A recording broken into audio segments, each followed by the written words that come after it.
Okay, guys. I was over 2 years off social media completely, just watching YouTube videos. I didn't have a TV or a laptop for a year, no Wi-Fi for 6 plus months, and now I've had a podcast for 6 months covering the Northeast Trail scene, trying to. I'm on the socials. What gives, Andrew? How do you feel about this? What have you learned? I've learned a bunch in the last 6 months, and it's been a little bit of a roller coaster, but I want to talk about everything I've learned starting the podcast. I want to talk about why I think the Northeast Trail scene hasn't got covered as much as some of the big races out west, some of the stuff in Europe. We got some crazy cool races, runners, and mountains out here, and it doesn't get as much national spotlight. So I want to talk about that. And then I want to talk about the pendulum between athlete, like pro athlete, and content creator. I've learned a lot about this pendulum, and I think even strict content creators and only professional athletes have a little bit in common, some similarities. So I'm going to give you all my takes on all this stuff. I think it'll be a good little reflection. It's been an awesome 6 months doing this. It's been super fun, super cool. Can't believe people are listening, which is awesome. And give you the full story of how I got here. Are you embarrassed of being a content creator? I'm a content creator, technically. I'm a content creator now, for sure. How do I feel about it? So we're going to talk all about it. At the end of the episode, we're going to do the 60-second training tip at the end of the episode. If you're interested in that, stick around. We're bringing it back. And then we're going to do some race previews and race results. Some big races here. First weekend of May is coming up. We got White Lakes Ultras. We got Riverlands 100. Peak Blood Route Ultras. A lot of stuff going down. Trail season is here, and we're going to preview some of it. But without further ado, we'll get into the talk today. So I think I want to start this off I got to address the no TV, no Wi-Fi. What are you, crazy? What are you, crazy, dude? Everyone goes through their peaks and valleys in social media. If they like it, they don't like it, connecting with people, not seeing stuff they want to see, all that stuff. So I was off it. I really was just, I was working, focusing on running, doing all that stuff. I was busy. I got a lot of stuff going on outside of running and work that I was doing. So I didn't have a ton of time. I had lots of things I wanted to do. And I was like, you know what? I want to make sure that I'm not wasting any time that I could be doing these things. I'm going to get off it. So I got off it. The social media, I think that's pretty typical these days. People are getting on, people are getting off for a little while, doing a detox, whatever you want to call it. So that was the socials. The TV was taking it to an extreme. I was living alone in an apartment, and I kind of to myself was thinking, some people would think I'm crazy not to have a TV, but part of me was thinking, if I'm just spending if I spent a Friday night just in my apartment alone watching TV, whatever, binging something on Netflix, Game of Thrones, I went through a big Game of Thrones period. I almost felt bad about myself that I was doing that, kind of alone in an apartment. Like, dude, go out and do something. So I was like, I don't need this TV. One of my friends was moving into a house, so I gave it to them. So then I didn't have a TV. No social media, no TV. Outside, doing lots of walks, lots of runs, lots of training, calling people on the phone. That's how I stayed connected. That's how I got news. And then the Wi-Fi was like the most extreme. I'll go the laptop. I didn't have a laptop because I had a really old laptop that didn't work well. I didn't use a laptop for anything. Like, I just had a smartphone. And then I had a work laptop that if I needed to do something or print something, like, I still had access to that. So that was a laptop thing. That one was not a big deal. I feel like a phone is pretty much a laptop these days. You can do more stuff on the phone. And then the Wi-Fi. I was on a deal, a 2-year deal, and the deal was running up, and my Wi-Fi was going to jump like 3x. And I went in there, and trying to save money, trying to be not a trail bum, but trying to save some money. These shoes are expensive. And I pretty much they were like, if you go off it it was either a month or two, I think it was 2 months. If you go off it, we'll give you a new customer contract. We'll give you your old thing. You do it for 2 months. He told me what he does. I don't want to call anyone out, but he worked at Best Buy. He was like, here's the strategy. Go and get some sort of Wi-Fi minutes card. You know, back in the day, you had a track phone. I had a track phone. You had to buy minutes for it. And then you would use it, and then when it ran out, you just have to buy more minutes. I remember when I first got that phone, a lot of my friends had like unlimited texting, Verizon, the NV2, and that's a throwback. And when they found out that I only had 30 texts a month, they would just spam me, and I would run out if I opened them all. So I'd be like, guys, it was a joke, right? It's like middle school joking around, but I was like, guys, if you blow up my phone, I can't text for the rest of the month. I have 30 minutes, a month. I need to use these. So you can get a Wi-Fi prepaid card, and he says you get a modem or whatever. I'm not a tech guy. You can set it up for a couple months and then come back and you get the regular stuff. So I think I kind of looked into it, but it was kind of like, I don't know, it just seemed a little sketchy buying Wi-Fi at a gas station, gift card. And there was some, not jailbreaking, but something you had to do to get it. So I was like, you know what? I got 5G on my phone. I'm just going to see if I can go no Wi-Fi.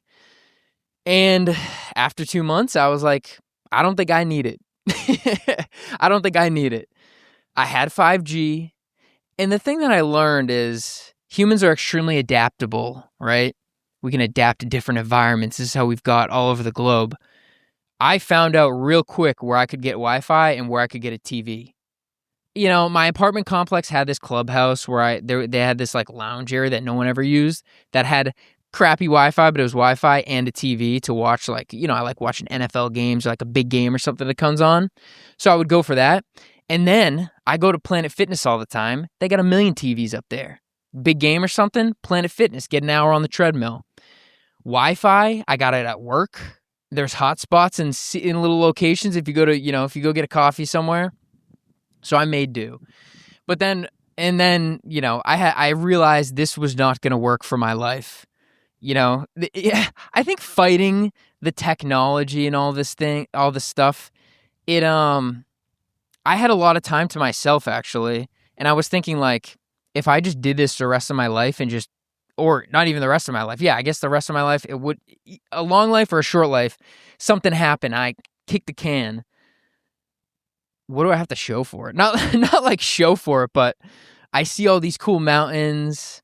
If I'm running alone, it's kind of like my experiences. I can tell people, but they don't fully understand if they don't get out there. I have a lot of non-running friends. I'm doing all these things, and if I'm not connected, if I'm missing out on big events, somebody got married, somebody had a baby that like fringe, I don't stay in touch with, but I should know they have a baby. That kind of stuff was like, don't fight it. It's okay. You can afford it. It's okay. So then I kind of get back on. And then so that's the off-grid stuff. Now we'll talk about starting the podcast. Why did I start the podcast? How did I start the podcast? I think the podcast kind of came to be. So here's the story. When at one point, one of my friends basically, a non-runner was like, wow, you really do all this cool stuff, see cool things. Like, you should get like a little camera and record some of it or do this thing. He's like, I bet people on YouTube would love it, or people would just love to see what you're telling me over the phone. So I was like, maybe you're right. So there was a little bit of an allure of documenting it, a little bit of the allure of I'm seeing epic things. And then like sometimes I would go, for a lunch or a dinner with friends. In the morning, I'd go up to the Whites. I'd run a 15-mile or a 12, 10, whatever it is. Beautiful route, scenic, amazing, tree line, bluebird, whatever you want to call it. I come down. I'm like, I feel good. The endorphins are flowing. That was awesome. Love it up here. Drive home. And then I go see them. And trying to relate. And they're like, did you go hiking? Oh, nice. Love hiking. Or, they're just, it's hard to relay the experience. You guys all know it. So I was like, maybe I will. And I had not been on the internet. And so I saw this little 4K action camera. I was like, I had just heard a little bit about 4K. I was like, that's the, the cutting edge picture. Now the phones can do way better than that. I didn't even know. I was like, wow, they got this little thing that I can just put on my hat or bring, it weighs nothing because I don't want to bring a big camera. I want to still run and get my training in. I'm going to get it, so I got it. And I started recording a little bit and I started posting some of those videos to YouTube. And now this is a throwback. If you were here for the White Mountain Peaks days, shout out. The few, the proud. My original YouTube channel was called White Mountain Peaks. White Mountain Peaks 603? No, just White Mountain Peaks. And I just posted basically vloggy stuff. And the idea, this is actually hilarious. I love trail running so much that I got the camera and was like, I'm just going to turn the camera on while I'm descending down a mountain, and I think people will love it. Love it. I mean, so it was winter. I go out one day on the Lonesome Lake, or I do the Kinsman's, and I'm coming down from Lonesome Lake, so it's like a mile. And these things can't record for too long, especially when it's cold, so you can only get 15 or 20 minutes of recording without recharging it. So I run down the whole thing. I record the whole thing. It's got kind of the crunchy snow sound. It's snowy. It's scenic. I'm running. It looks a little slower when you're on video, but running down this thing, and I posted it. I'm like, people are gonna eat this up, and everybody it didn't get a lot of views, maybe 50 views or something like that, and nobody watched it for more than 5 seconds. And I'm sitting there thinking these people don't. How can you not love this? I sat down. The picture quality was so clear. It was a gorgeous trail, packed snow, highway, something you want to run on. And I was like, I don't know why people don't love this. And it's so funny. It's I spent all my morning doing that, and then I just got home and I would just watch the video a couple times. This is awesome. So I did that stuff, and then I realized, yeah, nobody likes this. I'm sure you guys know there's so many good content creators that do scenic mountain stuff, clippy story, whatever. That's just so good, and so. Yeah, I was kind of like, oh man. So I posted a few of those and I was like, people don't like this. People do not like this. And even though it was just me recording, putting on my hat recording, it was kind of, a little bit of a struggle to record. It's an extra thing you got to bring, all that jazz. So eventually I was like, maybe I have to go on camera. I haven't been on camera. I haven't posted. Maybe I got to go on camera. So I did a hike. I didn't do much commentary, but I put myself in camera a little bit. And then I'm kind of learning you got to kind of tell a story, the climb, what are you doing? So I do, hey, today I'm going to do this. Do a little bit of that. And some people were watching, some of my family, friends kind of people, and all their feedback was you got to tell us more about the hike. You just kind of say one thing. You don't tell us where you are, what you're doing. You just clip it. It wasn't good editing. It wasn't good shots. I'm not super, good at getting artistic or good I have no photography skills. I would just thought you need a camera. That is the most ignorant thing ever. It's so much skill and different shots, editing, all the stuff. So I kind of got into it. I posted a couple of videos and some people watched them, and then I was doing more narrating on the hikes and stuff, and it was really I'm not a cinematic person. That's not my passion. So it was leaning towards, if I want to get good at this, I need to get good at recording and doing this hikes and telling this hiking story. And I'm working during the week. On the weekends, I just want to kind of run, and get out there. That's what I want to do. I don't want to be recording something or narrating. And then on the way up to a hike, I'm doing multiple takes. My heart rate's up higher than it should be just because I'm yapping into a camera looking like an idiot. So I quickly kind of realized this is not going to be good for my running, or just I didn't really love it. So I was like, you know what? I gave it a shot. You give it a shot, and not for me. And it gave me a lot of respect for people that can make a good video and do good edits and get good films in the mountains. It's hard. It is very hard. So I have respect for those people now, for sure. I see a good YouTube video, I'm like, look at this. This is good work. So then I shut down. I did Lodge to Dodge last year. That went well. And I think I needed to not be thinking about the videos. And also, I'm narrating the videos Haven't been posting on social media, so I'm self-conscious about, oh my God, he's trying to be, welcome to my channel, all that stuff. Feeling embarrassed. I wasn't comfortable. So that was, just a little bit of energy that I'm, thinking about on the day. Thinking about people hating my videos. No one is watching my videos. And then also the bringing the camera, charge, doing it on trails, taken away from my training, taken away from my running, didn't like it. So that was it. Shut it down, deleted the channel, ran the Lodge to Dodge. I'm glad that I put it down for the month or two leading into that. So I had a good training block and that went really well. And then after I've talked about, had a little bit of an ankle injury, big ankle injury that took a while to come back from. So I wasn't training as much volume as I wanted to.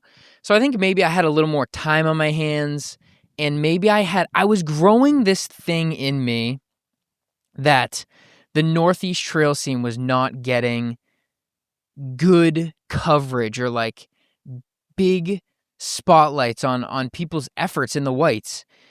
There's a couple podcasts in the White Mountains from the backcountry, Will Peterson, tons of great episodes and great guests.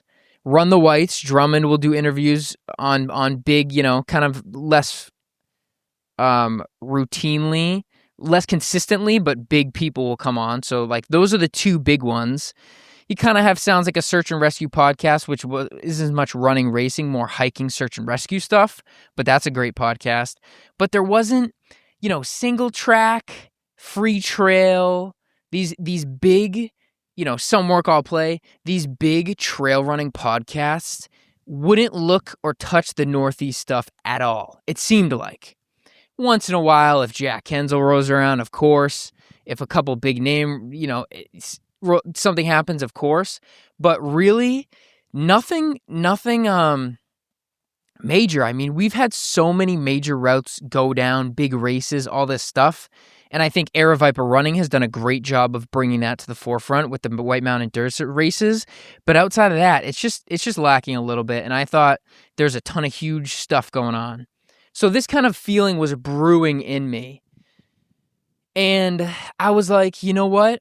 The first idea was I'm going to make a website and I'm going to host a hub for White Mountains, Northeast, FKTs, races. Even I was thinking if I can get Strava segments, like big segments, like all the, kind of a hub for all this stuff created.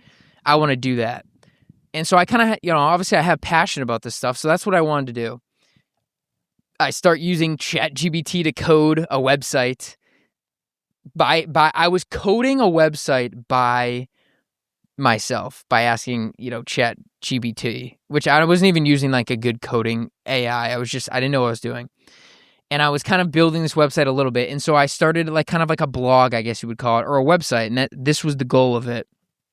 And when I go for whitemountainpeaks.com, it's taken. So I'm thinking, oh man, rebrand. We got to rebrand.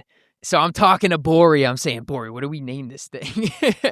And ended up on Run Mountain Peaks, which I like better. It's more leans into the trail running, trail racing kind of scene.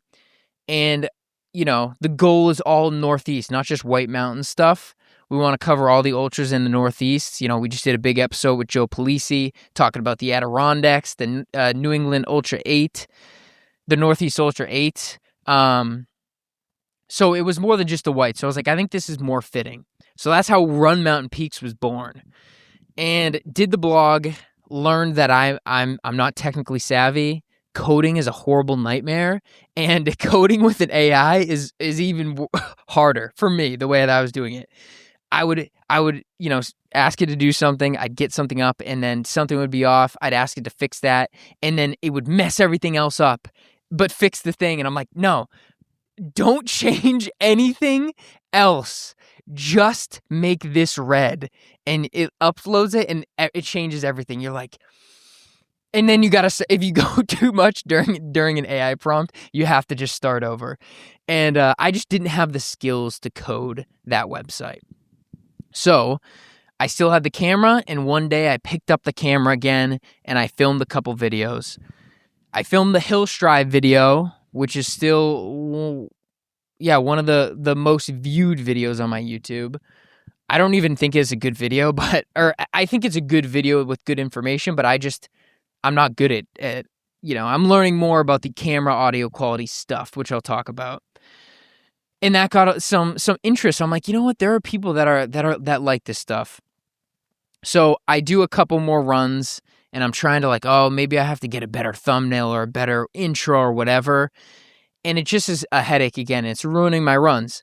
And so I'm like, I don't know the best way to do this. So eventually, I don't even know how this came to my brain. I was like, why don't I just take my camera in my truck bed and talk about everything everything that I want to talk about, and just talk, into the camera as a podcast. And so I did it. And I think the first episode, it was, no enthusiasm, no pizzazz. Everything was bad. Wasn't even talking to a mic. I had a mic basically tucked into my shirt. That was the first one. I think I sat down, I was like, well, I think this is a podcast. It's funny, when I first started the podcast, everyone was like, wow, that's so cool you have a podcast. And I was like, hold on. It stinks right now. Not a lot of people are listening. Shout out if you were. And you can just submit a podcast or just film a video and post it somewhere and call it a podcast, and that's all you need to do to get a podcast verified. I submitted it to Spotify in like 5 minutes. They approved it. So the barrier to entry on a podcast is very low. I appreciate the support, congratulations, and all that stuff. That it is cool. Like, if people think it's cool, and are supportive, but it's not low barrier to entry. You just need something to record. Everyone has a phone. So that's how the podcast got started, with the idea of, I want to talk about all things Northeast Trail. I want to talk about running. I want to talk about, training, mountains, big efforts, all that stuff, races. That's how it started. And that's kind of what I started doing. And so I guess we'll get more into how do I feel about it. Because when I put the podcast out, I think I did a few episodes and I just was posting on YouTube and Spotify. I don't know how those handful of people that were listening found it, but shout out. And then I think 5 episodes in, I posted it. I reactivated my Instagram from a couple years ago, posted it from all my kind of like, there were some running people, but more non-running friends, and was like, hey, I started a podcast for anyone that was interested, and then just re-deleted it and was like, oh my gosh, everybody knows. Because I had told my family, they kind of knew about it earlier. I didn't really fully tell them, but I said, oh, look at this White Mountain Peaks YouTube channel. And I didn't really say much about it after that because I was kind of embarrassed. But then the cat was out of the bag. And then I got a couple comments from people that I knew that had watched something or said something about it. And so the cat was out of the bag, and I think that was my peak. I was not comfortable yet. I was really embarrassed. I knew it wasn't great, but I don't know how I felt.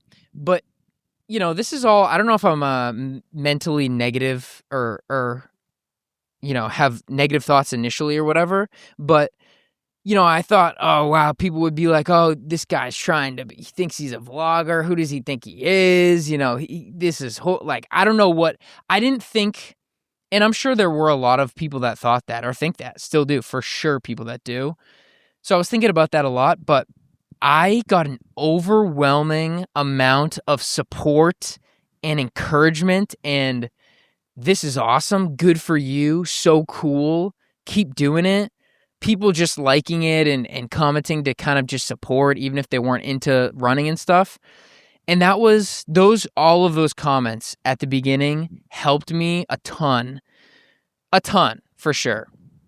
So that was definitely big. So I appreciate everyone that kind of like kept me on it, because that who knows, if I just got too embarrassed and shut it down again. I'm prone to do that. So that was like, all right, I think, and I started getting a little bit better at, recording and figuring out how to get better quality audio, better quality video. And so that stuff really helped me. And so, started making improvements, and more people knew about it. So the word was getting around just a little bit more. So more people were watching, and it was like, all right, there is something there, because the whole premise, I know that there are a bunch of Northeast crushers, hikers, runners, the whole nine, that love this stuff, care about this stuff, and want more content about it, I guess I would say. So I kept going with it and slowly improved. I think it's so hilarious. I'm learning a lot about audio. In the podcasting space, you definitely need good audio. That's something that I learned. And I wanted, like, from the beginning, I was like, I want this to be as professional looking, or like, I want the audio quality to be good, because I want people who are listening to have a good experience. And then visually, obviously, video is getting better, like quality cameras and stuff. So I wanted that good too. So I kind of just slowly worked on that. I listened back to a couple episodes early on, and those were huge. Anytime I listen back to an episode, I learn about mistakes that I've made or something I need to improve on. And I kind of will ask people, and they maybe are more supportive and don't want to say, oh, they don't like it. And maybe I'm a harsher critic, but I really tried to get better at not using filler words as much, being confident, being like talking about, just making it a good experience. Because it is a skill to, one, talk to yourself, and two, interview somebody. And so this is something I want to talk about. I think if you have a passion, you spend a lot of time talking to other friends and people about something, you get knowledgeable about it, and you have your opinions and passion. And, I consume a lot of content. So there's a lot of times where I'm like, listening to podcasts, trail stuff, whatever. There's a lot of times I'm like, oh, they should have interviewed this person, or they should have said this, or why didn't they laugh at that? Or, this should be, everyone's a critic, right? Everyone is a critic. The man in the arena, everyone's a critic. And I've been a critic. I will still be in the future trying to work on it. And then, so you're like, oh man, I think I could do this, or, I'll talk to this person, whatever. I'm learning. I have the greatest podcasts in my head alone in the truck sometimes. When you turn a camera on and when you put a mic in your face and you're interviewing somebody you don't know, it is way harder to convey your message clearly, concisely, remember things. Like, it is very hard. Interviewing is a skill. I think it's probably definitely unique that I can just talk for an hour straight. And I've learned it takes a lot of prep. I need to know what I'm talking about, and I need to have all that stuff ready, so I'm not just rambling. I've done some rambling episodes. Shout out if you finished them. But it's a lot of prep. But it's less pressure than doing an interview is what I've learned. Because if it's bad, if people don't like it, if I say something stupid and I can't cut it out, whatever. It's me. People can judge me or it's fine. But when I'm having these interviews that I'm doing now, I feel like I owe it to the guest to ask good questions, make them look and sound as good as possible, and just be prepared and make sure that they are getting, I don't want to say showing respect, but I'm doing everything I can to make them look good and highlight their effort or background or whatever it is we're talking about. And so I definitely have to prepare way more. It's really hard to book guests. It's hard to get the time to record, get all the equipment. I don't record this in my house, so I gotta go somewhere. Record it and then edit the audio, make sure the audio is good, clip it, export it, which takes an hour or two, upload it to platforms, which takes an hour or two. All of these things, you got to do descriptions. Now I'm doing, I post to different platforms, some clips, because I learned that the best way to show someone what the podcast is, a lot of people won't just, if they don't know it, just go listen. They like to see little clips, and that's what my short clips, I feel like, have been doing. Hopefully it's not too spammy, but I really think it's a great way for new people to get a little snippet of what we talk about. It all takes time.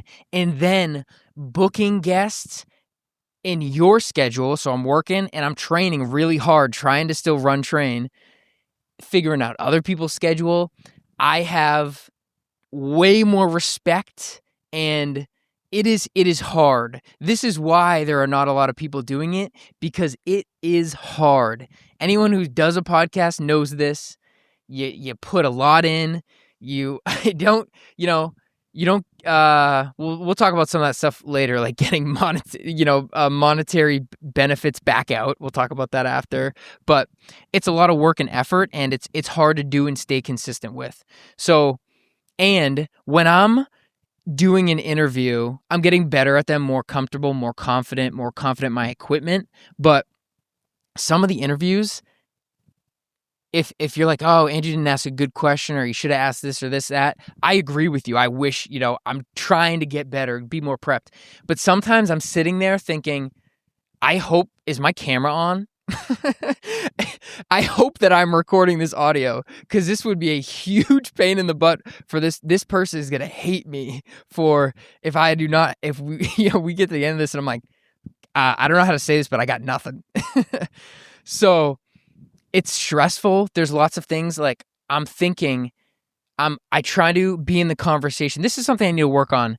Try to just have a better, be in the conversation. Sometimes maybe I try to, I don't know. Everyone's got their different style. So I'm learning my style, but it's always like, okay, where can we transition into something else we want to talk about? Am I steering this person off a cliff? Because that totally can happen. So my brain is working, like trying to, be in the conversation fully, but then also roll into all the topics we want to cover, do it smoothly, hope everything's recording, like all that stuff. And I've learned some ways to get backup audio saved and so I'm getting better at all this stuff. But it's stressful, it's hard, and this is why there's not a lot of people doing it. And so the Northeast specifically, why does the Northeast trail scene not get more buzz? And out west, these big races, they get a lot of buzz on these big platforms. I'll be honest with you guys. And this is all about, YouTube and finding your niche and algorithms and all this stuff. But if I were to say Courtney Dauwalter smashes Black Canyon's 100K, that gets a lot more clicks and a lot more volume of people who are interested in it than the Northeast, than somebody from the Northeast. Like people that I put on the same pedestal or even higher, because I love these Northeast crushers and what they do out here, it doesn't get the same pull. And so big podcast platforms, I think they learn this over time and they migrate. They're a news company, which I have a podcast. I don't really want to go down the full podcasty news company thing, but I think that they know to bring in money so they can keep the lights on and pay their bills and get the sponsors what they want. They need to cover the biggest scenes, and that just means there's a larger audience. If you talk about UTMB in Western states, than if you talk about Jigger Johnson, Race the Cog, Chikora. I'm just saying White Mountain endurance races, but Northeast stuff, Pemi Loop. I mean, Pemi, Prezi, Hutchiverse, those do some, but nothing to the scale of some of the bigger stuff. So what I've learned is I don't care about, I think at the beginning of the podcast, I did try to mix in some of that stuff because I was learning, different titles, descriptions, but I don't really care about that stuff as much. I follow it, but I remember, I think my third episode, I did a US Trail Champs rundown, and I didn't watch it really. I saw some of the names that I knew. I did a horrible preview. And that was me just trying to feed to a larger audience. And I'm just not going to do that because I don't care about that stuff. So I'm just going to talk about what I want to talk about, who I want to talk to. I have a laundry list of guests that from the Northeast that I think are interesting, have amazing stories, and are crushers. And I am just going to talk to those people because I want to. And I think that's awesome. And what I'm learning, last week, we had a couple clips on Instagram go a little bit viral. There is a lot of people that care about this stuff, that want to hear more stuff about it in the Northeast. And so that's where I'm staying. That's what I'm doing. And I'm not going to sell out Do we want to get into the money talk? Do I have any other things later? I'm staying in the Northeast. One, because I just love it here. I want to live here probably the rest of my life. I would like to go other places and run in those cool areas, but I'm staying in the Northeast. I'm tied down here for sure. So I'm here to stay. I'm not leaving. I'm not fucking leaving. I try not to swear, but I'm not leaving. So that's one thing. So I'm just gonna cover it the best that I can, and like we talked about, it's gonna be hard to cover everything, and I'm figuring out better ways to do it. I'm getting some systems down. Maybe I'm gonna start doing some segments like I have been doing, race preview, race results at the end. I'm gonna get a better system down so some things don't slip through the cracks, because some already are. I know that there's been some FKTs I think going down. There's been some big things that it's hard to me to give the spotlight to, but I see this as I want to talk to guests. I want to cover the scene in a good way, things they'll care about. And I want to stay on top of it. And I think there's a way to do it. And I'm working on it. This year is going to be, I'm going to get better as we go. But the idea is to touch on every big thing going on. And like I said, I don't want to turn fully into a news/media company, I don't, because, if you get a negative headline, like, negativity, clips sell, I don't want to be just saying stuff for views and followers, all that stuff. That is not the goal of it. So I don't want to be all over in some things I'm not going to want to talk about, to be honest. Like if something, if something bad happens, or if there's some controversy where I don't like something, I'm going to try to keep it positive, talk about what I want to talk about, and just kind of make it a cool trail runny, hiking, outdoorsy, sit in a truck bed after a run kind of vibe for the podcast. And that's just what I'm going to do. And I'm going to keep going on socials. If you hate it, I'm sorry, but it's a way to get the word out. So that's kind of how I think about things. Yeah, that's pretty much how I think about things. What is next up here? Yeah, okay. So then I want to talk about yes. All right, here we go. We're back on track. We ain't gonna cut it. My main goal, I'm telling all of you guys, honestly, the biggest thing that I care about in terms of running, run mountain peaks, hiking, all that stuff, I just want to get faster on trails and keep being able to get out, getting fitter, and feeling awesome in the mountains. That's my goal. Number one goal that I care about. So I'm not going to let this get in the way of my training. I'm not going to turn into a full creator. I got to jump on the story or get the biggest people or what, all this stuff. My training and running is going to come first in terms of all this stuff. And then I'm going to do my best for all the other stuff. And I'm working on it. So we'll see. So I'm sure there are going to be some people that think, I'm going to miss some things. I probably am. There's only 52 weeks in a year. I would love to start doing 2-hour bangers every week. An interview, the results of other things, but we're working on it. But my running is one of the biggest priorities. It is something that I've said this a lot. I can't get it out of my head. I just want to get faster. I love training. I love people pushing themselves, pushing the envelope, and I want to do it for myself. And although the podcast, doing the coaching, those things don't directly translate to just me as an athlete, I think the more time I spend talking to people, talking about things, being around it, it's all going to help my athletic journey, my running. It's all in the same realm, and this is the realm that I want to spend most of my time in. So I think it all works together well. But athlete, like I said, there's a spectrum from athlete to content creator, okay? There is a spectrum. We'll get into the spectrum after. One thing popped in my mind. I'm finally, maybe mostly over the being embarrassed about this. I think I'm more starting to be proud of I put out a quality audio video thing every week that takes a lot of work that a lot of people like.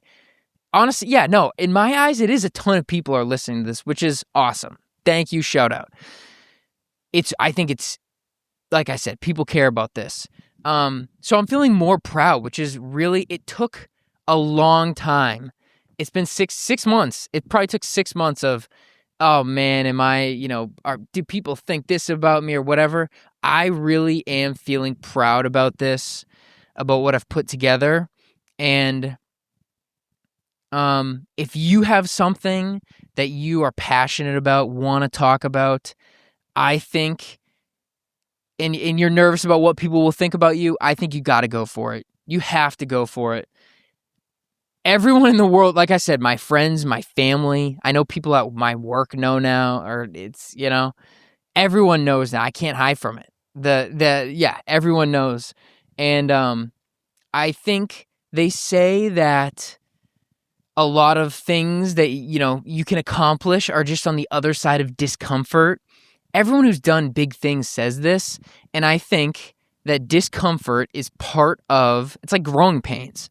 Discomfort is part of that process, and I think I really felt it for a long time. I'm sure I'm still going to feel it. There's going to be things that I kind of mess up or do wrong in the future, and you just got to learn from it and know that that's just part of it, but getting over that hurdle was big for me. And seriously, all the comments, all that stuff really helped me do it. And if you got something, it might feel uncomfortable for a little bit, a day, a week, a couple weeks, a couple months, a year. But if you are passionate about it, you like doing it, you just stick it through. Just stick it through, and you're gonna make it to the other side. Let's hope that this podcast doesn't shut down after that spiel. Imagine in 2 more weeks, I'm like, I can't do this anymore. I'm too self-conscious, and shut it down. Now I'm in. I'm locked and loaded in right now.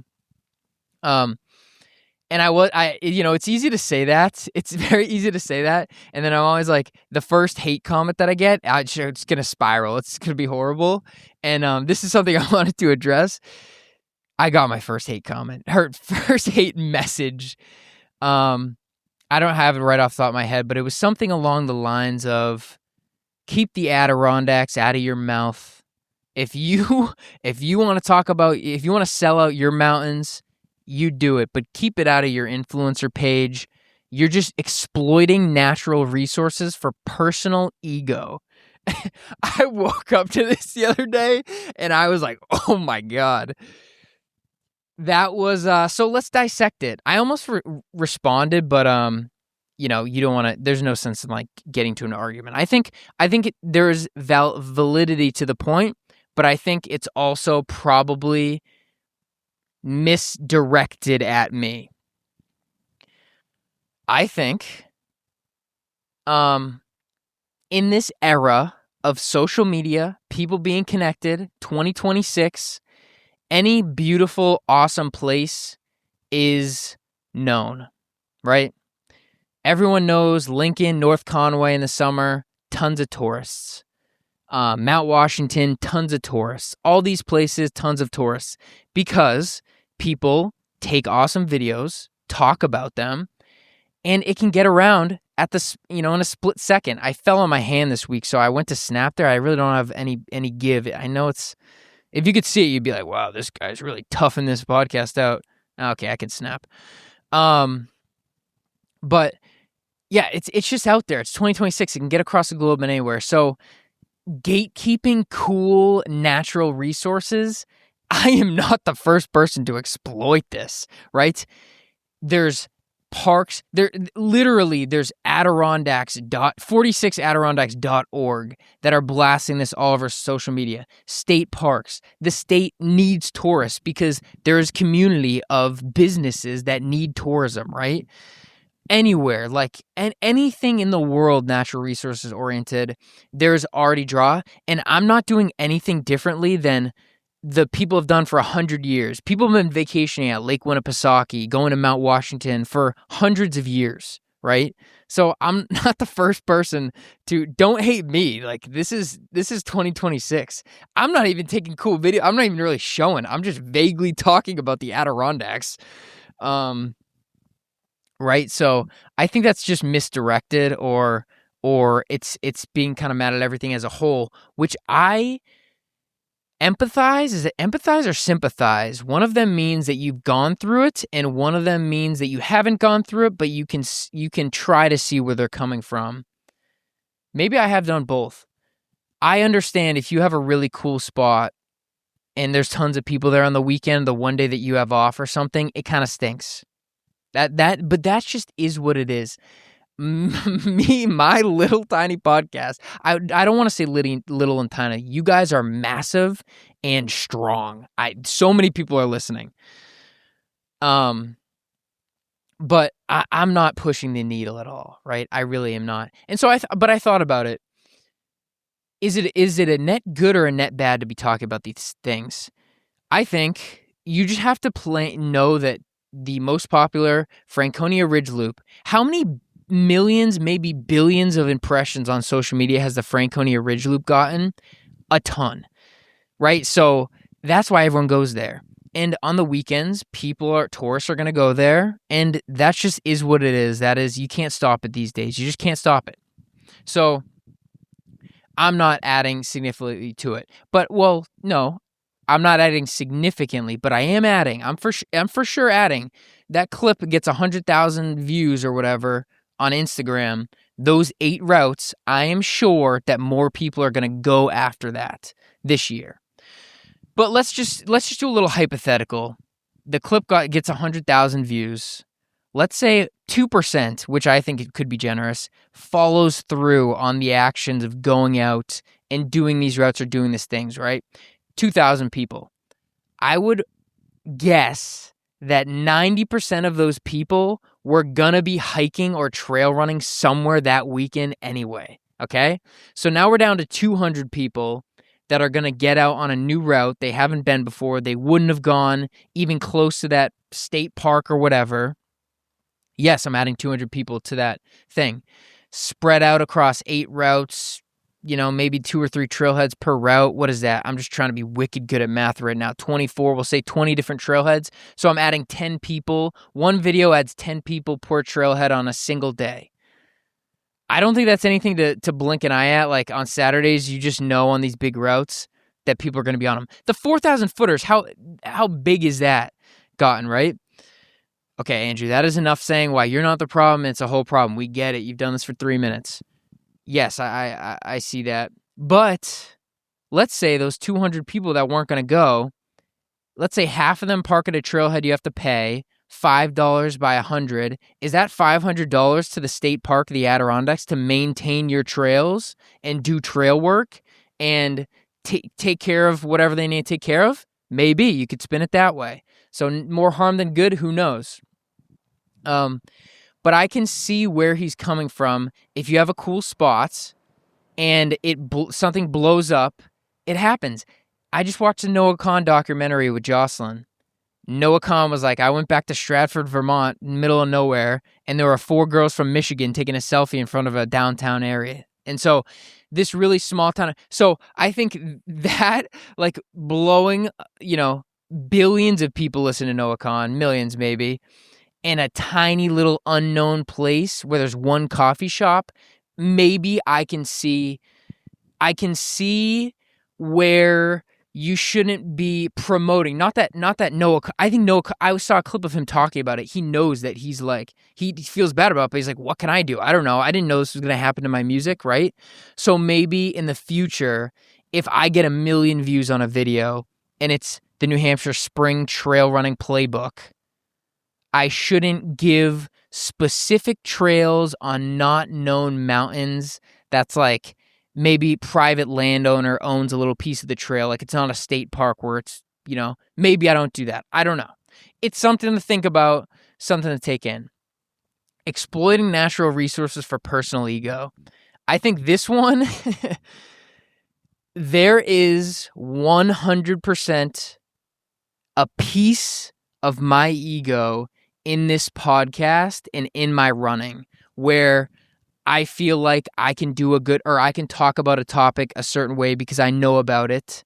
And I think that, I could post about it, or I know enough to post about it. And I'm running. I think I'm fast enough to do these races or these efforts or these goals, and I'm going to talk about it. And I want to talk about my runs and the things that I'm gonna race and I'm gonna run and I'm gonna talk about it. And if I run a 450 gap up a thing, Ryan stole my crown.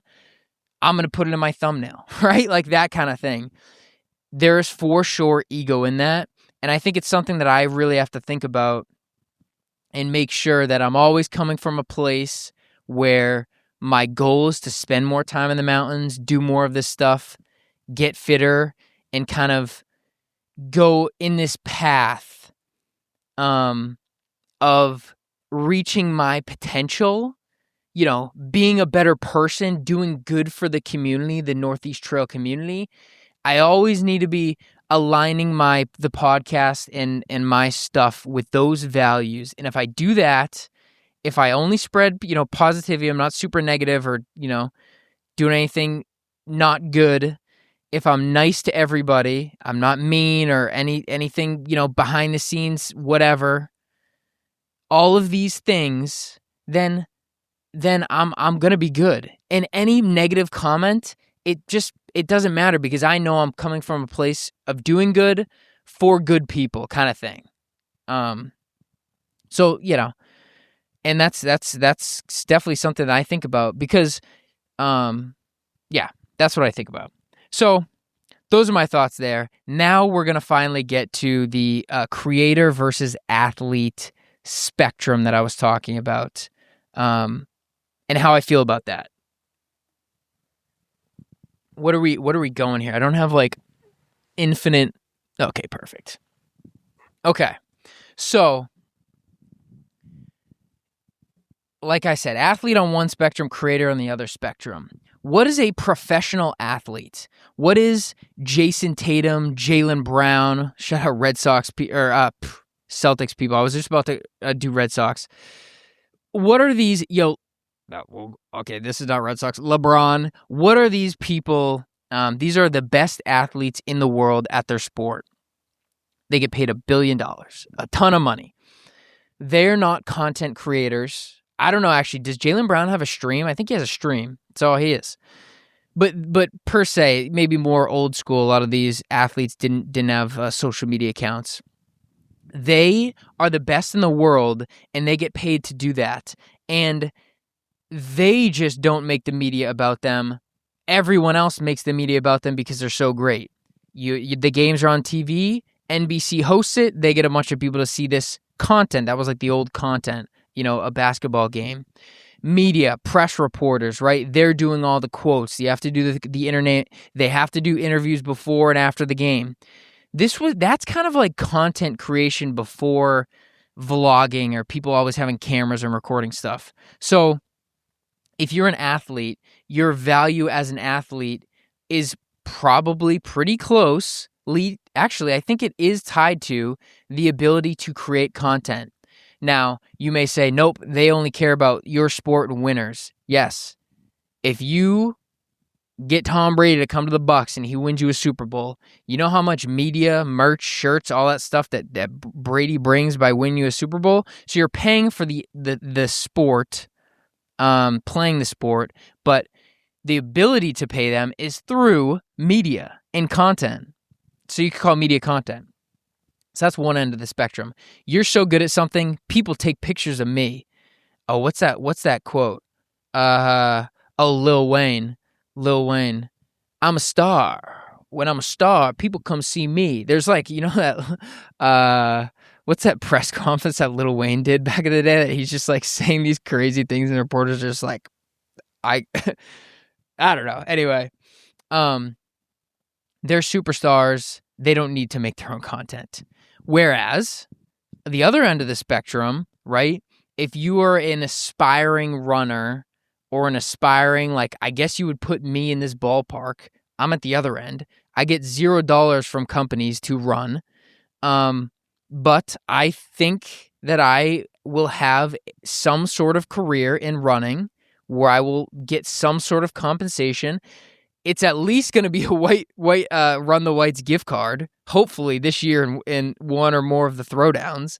I would, I technically would say that that's money from running, but you create content because if you can create good content, even if your athletic achievements don't get views, you can give people information on running tips, hiking tips, all these different things, and there is value because you're creating the value.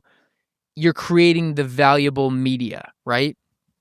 And if you get paid $50,000 a year to run, like some sponsored runners do, some people could live on that, but with travel, I don't know how it all works, right? Let's say you make half of what you need to make through just direct money to run. Then you're in the middle of the spectrum where you can't run for a living, but these people probably have podcasts. They probably have their own ventures that they're promoting or some sort of content that they're creating where they're getting monetized for that directly. Like if you have a YouTube, Ali Ostrander, we'll shout her out again because I just think she does good YouTube videos. She's making money directly from her YouTube videos, her ad revenue, right? So and I'm sure that she could just be a pro runner, like she's that good, right? So this is just, maybe it's a bad, but you hear what I'm saying. So then you're a middle bit of a spectrum. And I think if you want to have a income in this lane, you have to figure out where you are on the spectrum and where you want to be, right? If you just want to be more on this side, you better be working on getting faster, train, doing everything you can. If you want, think that you're capped here on the spectrum, at 25%, I can never run, maybe my potential is whatever.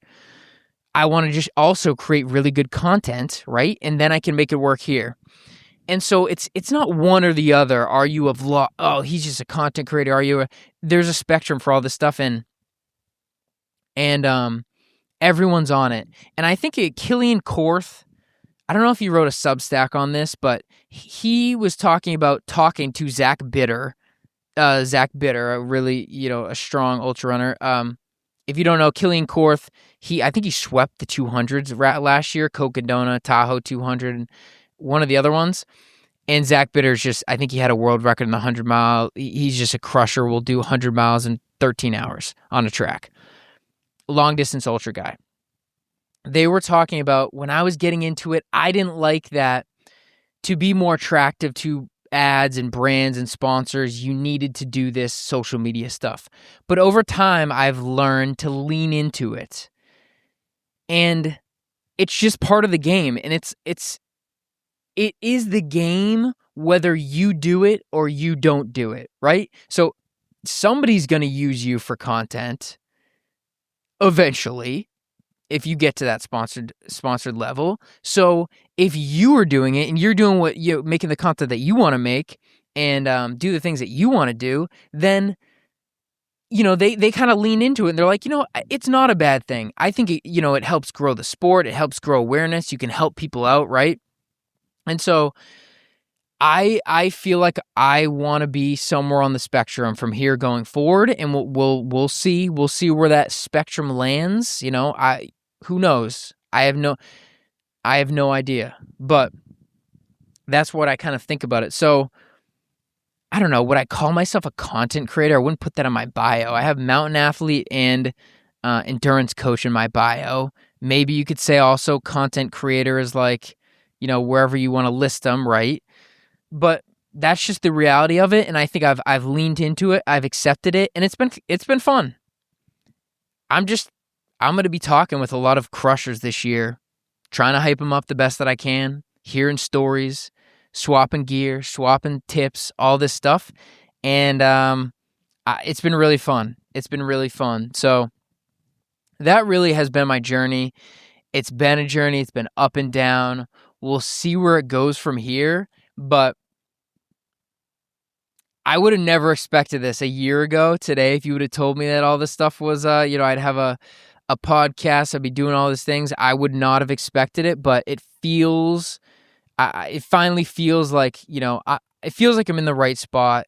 and I'm excited moving forward. And I hope you guys are too. I hope you're enjoying it, and I'm going to keep getting better and bringing you more guests, more segments, more tips, all the stuff.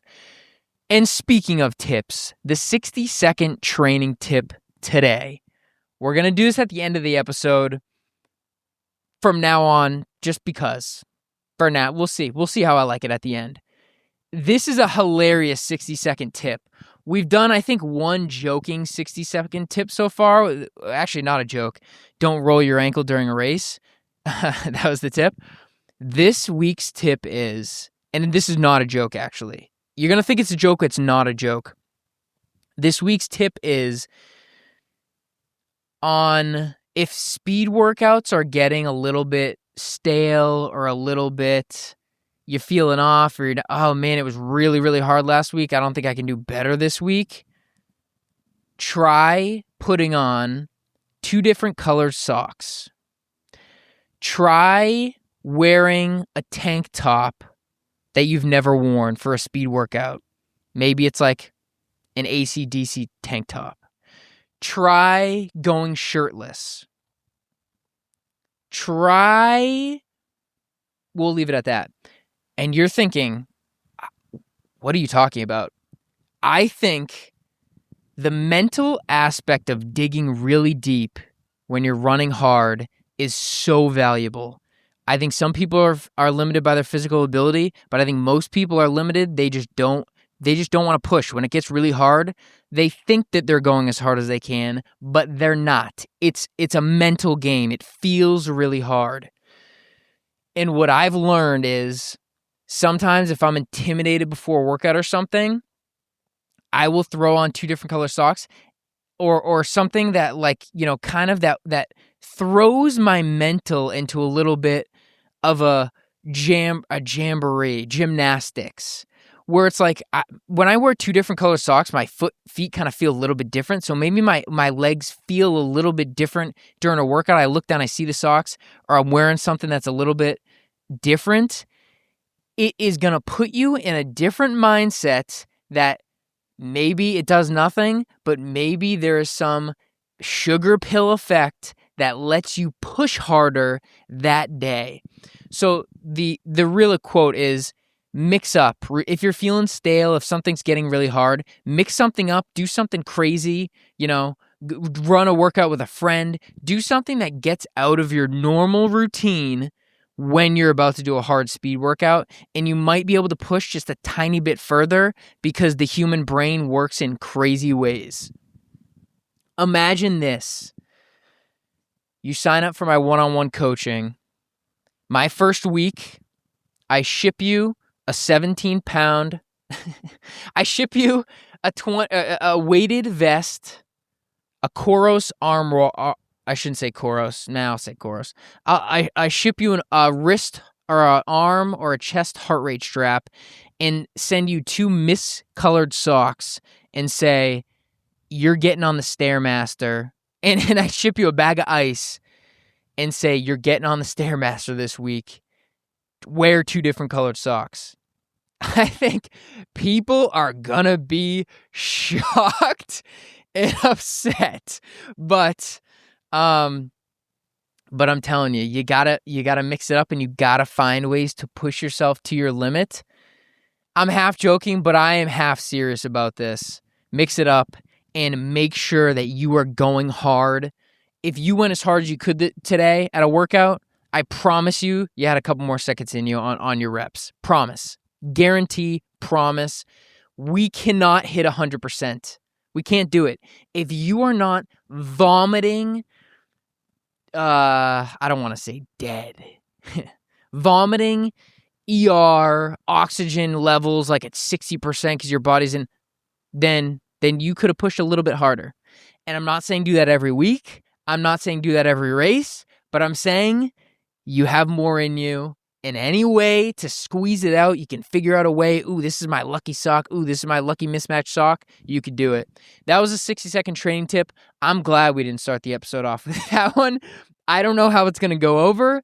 I don't know how I feel about it. Sometimes I say something stupid on the podcast and I think to myself, don't think about it, don't think about it, don't think about it, go to bed and never think about it again. Don't listen to it, don't think about it. But that was my tip today. And now we're going to get into the race preview and race results from this week. I'm not going to do it right now, so you're going to see, I think it might be same day Andrew or next day Andrew. It may be inside, it may be outdoors. Who knows? But here's the race review and preview segment. Bingo. Boom. Okay, race preview and race results time. We're going to start with the previews because there are a couple big races coming up this upcoming weekend. We're going to start out with White Lake Ultras. White Lakes, May 2nd, Tamworth, New Hampshire. It's a White Mountain endurance race, the first one to kick off the year. We'll give you the preview, and then we'll go look in the Ultra sign-up list because I think this will be an interesting one to dive into. This event takes place at White Lake State Park. If you heard me reference this last week, I said the White Lakes Ultras is coming up soon. Oh, crap. Where's that hosted again? I'm going to go there after a run. White Pond, is it? White Lake. I'm actually going to volunteer. I usually try to volunteer or at least swing by, but going to be volunteering there. So we're going to see some of this action up close and personal. This event takes place at White Lake State Park. Flat, slightly technical, 2-mile single track. Is it 2 miles? I feel like it's longer than 2 miles. I think it's like 3 or 4. So, I mean, boo, bad preview from the start. Andrew, you're not even doing a preview right now. You've just gone way off course. That features unique beach vibes and scenic lakefront views. I can confirm that this is it's a sweet setup. It's a lapped course. It says 50 vertical gain each per loop. Andrew, you don't need to read the description here. Just talk about it. There's the 6-hour, the 12-hour, the 24-hour. It's a unique, it's not a backyard event, but it has a backyard style feel to it. And you have people in different races coming in at different times. So it's very action-packed. They got music. There's a nice kind of a covered patio area for the crew, the aid station. Usually the aid station, the hype is there for most of the event. It's a cool event, and we'll go look at the entrance list here. So I guess let's start with the 24-hour. 24-hour, I mean, we'll just read some of the names right off the top. Peter Benito, top guy on there. He's coming out. Connor O'Brien, he has one result, but he's ranked pretty high. Kevin Ellis. Erica Notini is in this race. Erica Notini, she's got to be let's go to her results. She's got to be one of the favorites.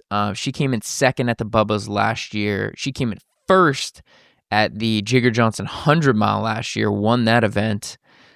Yeah, she went 150 at Bubba's last year. I mean, she's going to do some damage. She ran a 200-miler on March 18th, Southern States 200. She came in second. Yeah, she is, oh my gosh, she is on one. She's got to be one of favorites, but okay, we'll go back to the full list. Taylor Miller, she's been to White Lakes a bunch, but she just crushes every race she goes in. Last year, second in the Jigger Johnson 50, and then 12th at the Loon Mountain race. So showing some range. She won the Kilkenny the same year that I won it. She's won the Ragged Stage race. Yeah, she's fast. So she's in the 24-mile. That'll be interesting. Jason Kaplan, I've been seeing his name in a lot of the Tark races. He's showing up. Clark Plummer. I mean, yeah, we may hear from Clark. No. Clark Plummer's in it. He's a slugger. No voodoo here, Clark. He is a slugger. Hopefully he has a great day out there. Who else we got here? We'll go to the 12-hour. That was the 24-hour preview. 12-hour, we'll just rip some of the top names. Selena Addy, Cole Hauser, Cloris Reinhardt, Ashley Euland, a White Mountain slugger, grid finisher. She's definitely been at White Lakes before. So last year she came in second in the 12-mile, third at the Jigger Johnson 50-mile last year, podiumed. I mean, she's third place finished at the Jigger Johnson 50 twice, second place finish at the White Lakes Ultra twice. She's getting on podiums every time she goes out. She's going to do some damage in the 12-hour for sure. Be good to see her out there. Jack Buffington, he ran was that his first 100-miler last fall? Wasatch 100. He's definitely been a name, a young guy, 21, that's been throwing down some big stuff in the white. So he's coming out for the 12-hour. Who else we got here? Christine Western. Is this Jonathan Western's partner or some sort of relation here? Jonathan Western does a lot of races. He's super fast. So we're going to give Christine Western a shout out. I think they're from the same town, so I'm just guessing here. Who else we got here? That's a 12-hour. Jake Gennaro. Oh my god, I'm so bad at it. Pembroke, New Hampshire. Neighbor. I've definitely seen his name pop up. I think he may be a listener, so shout out. That's a 12-hour preview, and then we'll go to the 6-hour. Let's see what we got at the 6-hour here. Allie Laville tops the she has a trophy. Allie Laville at the top of the charts. She's been at White Lake, I think 12-hour. Last year she did the 12-hour. Yeah, 2025. This year she's doing the 6-hour. She won the Mid-State Massive 50 last fall.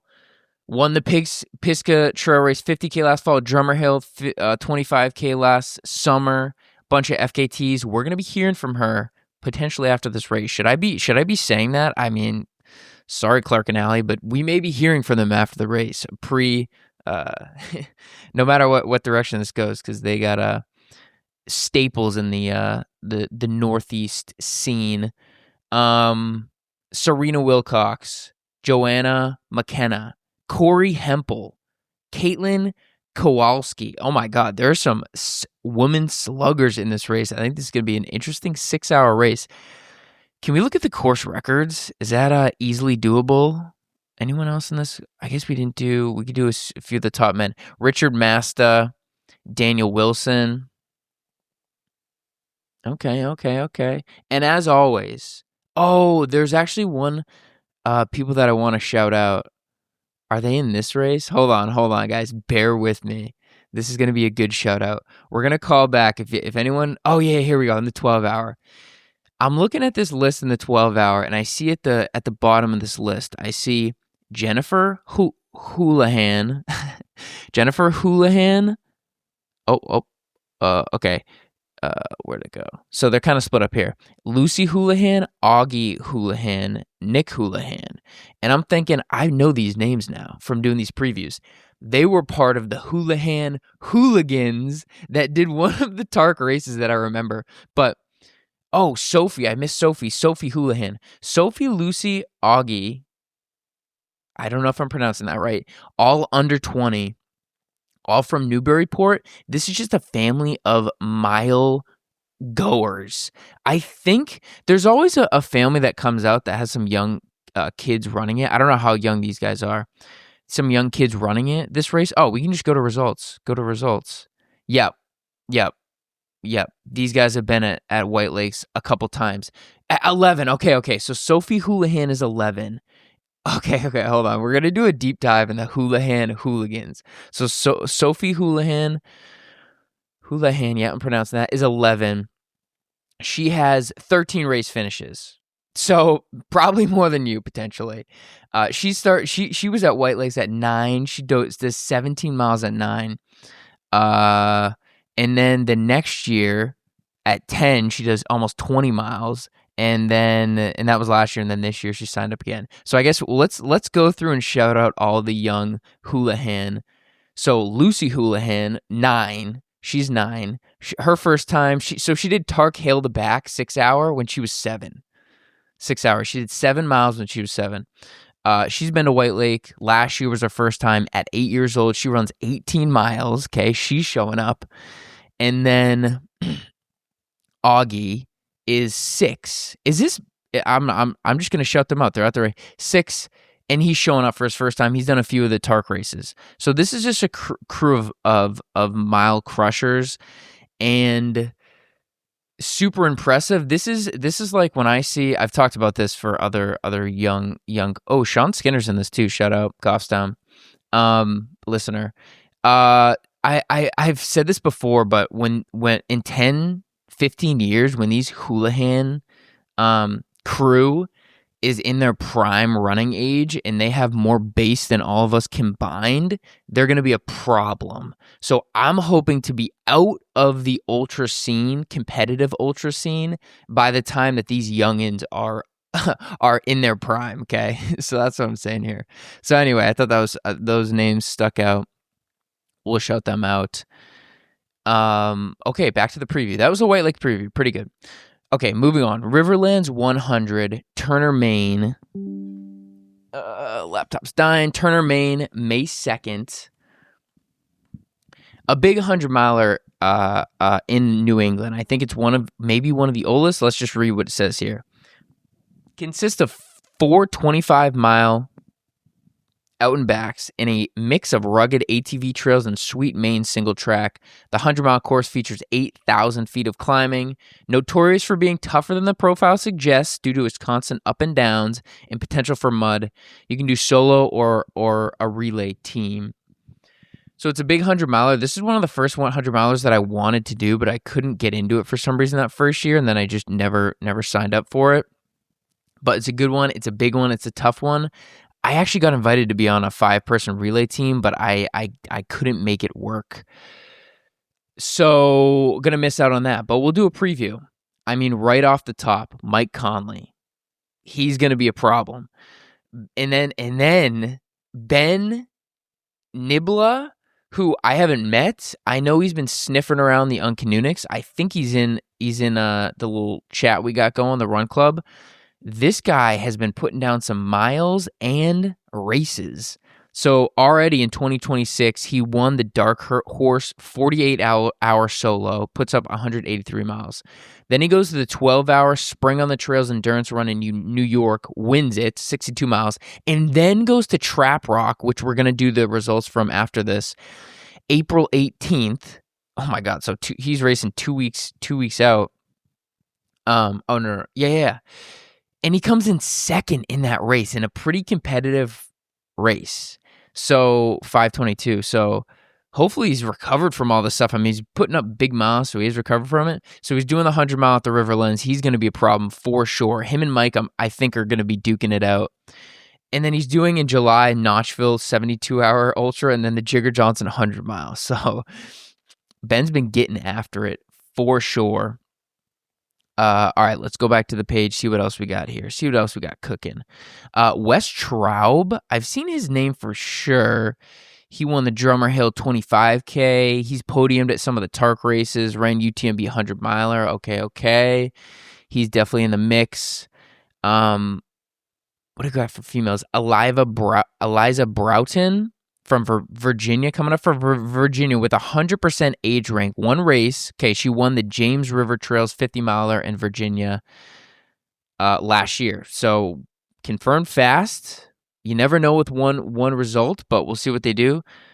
And that is the preview there. I don't think we can preview. Yeah, we can't preview the relay team. I think the relay is kind of invite only, maybe. I don't know how that works. I don't think you can submit a team, maybe, as I was reading on the website. Who knows? But all right, those are the two ones I was excited about. We'll go through and make sure we touch on 3 more races, and then we'll get to results from last weekend. The Blue to Blue Challenge, New Haven, Connecticut, May 3rd, 2026. This graduate level 50K. I love these AI description words. Graduate level is an out and back journey that connects 2 of Connecticut's iconic blue blaze trails, the Regenticides and Quinnipiac. The course is exceptionally technical, packing 6,500 feet of vertical climbing, 33 miles, and highlights passing by the backside of Roaring Brook Park, home to the tallest waterfall in Connecticut. Boom, that's the Blue to Blue Challenge. Mount Agamentis, Big A 50K. The Big A 50K. York, Maine, May 4th, 2026. Consists of 3 10.3-mile loops around, starting from the summit of Mount A, repeatedly climbing over first, second, and third hill. The full 50K distance amasses almost 6,000 feet of technical elevation gain, technical trails. This is one that Mike King's told me about. It's kind of, if you need vert in the southern Maine area, you just need to lap Mount A. That's like the only mountain in southern Maine that you can get a little bit of a gain on, but I'm pretty sure it's a pretty big race. So it should be exciting. And then the Peak Bloodroot Ultra in Pittsfield, Vermont, May 6, 2026. So I don't know, is this starts the weekend after? But hosted by the Spartan Race founder, Joe Decina. Massive range of distances from 10 miles to 500 miles. So I think this is one of those that, you can just go for 500 miles. So you have to start, way early. So this may be a week and a half early, but it explores the Green Mountain National Forest, very Vermont style, steep, relentless climbs, over 3,000 feet of gain per 10-mile loop. It's famous for people inspiring people ethos and the rustic, beautiful trails of Pittsfield.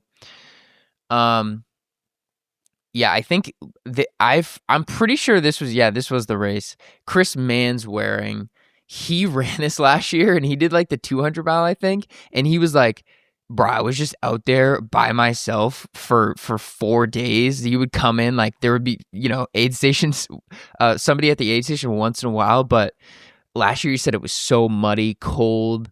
I would love to get him on the podcast because he's an interesting cat. He's definitely going to be at White Lake in some capacity, so I'll chat with him this weekend. But he's doing food challenges. He does so many ultra races. Maybe we can get his take on that at some point in the future on the podcast. So those are the previews for this upcoming weekend. Trail season is kicking off, and then we'll go back and do some of these race results. So the Trap Rock 50K in Connecticut. I talked about this. Ben came in second. We'll do the overall results. So top 3 men, Matt Pacheco, he wins it. We know he's a fast guy. 4 hours, 45 minutes. Ben Nibla comes in 5 hours, 22 minutes. And then Brian Rusick comes in 5 hours and 27 minutes. Those are the top 3. Top 3 women, Care Davis, 5:41. She wins it. Maddie Kaplan, any relation to Jason Kaplan? Don't know. 6 hour, 40 minutes. She comes in second. And then Grayson Newman, 6 hours and 51 minutes. Those are the results. I couldn't find results from Tark Don't Run Boston. I think this is, it says the fat ass style. Official results usually take a few days. I don't know if we don't have those results. So we missed it, I think. And then last up, this is going to be outside of New England. Lyle gave me this tip. I kind of meant to put the preview, but I kind of goofed up on that. But we'll do the results from it. The Heifner 50K in Pennsylvania. It's grueling, 6,500 feet of climbing. It was a historic year for the women's field. Deanna Doan became the first ever woman to break 5 hours. She wins it, goes sub 5. She runs a 4:54. Second place woman, Jill Dennis, she runs a 5:17, and then Nikki Cochran, she runs a 5:27. That was the top 3 women, and this race was competitive. Lots of sluggers in this lineup. I should have went and done it, but and then the men, Ben Quatronimo, he runs it 4 hours 24 minutes. If you don't know Ben, he's a slugger. He takes down everything he goes for. He is super fast, got a lot of range, long, short, all over the place. Someone I look up to from afar. I've talked about him a couple of times on the podcast. And then Jesse Irwin, 4 minutes behind Ben, 4:28.25. And then Anthony Jacobs, 4:28.58. So a little bit of a photo finish there on the podium. I mean, 3 people in a 50K within 4 minutes is pretty good for an ultra. So those were the race results. Give me some feedback. I'm gonna ask. I need to do a couple polls or ask about how people are liking the previews. If there's something I should do better, I like at least touching on everything at the end of the episode.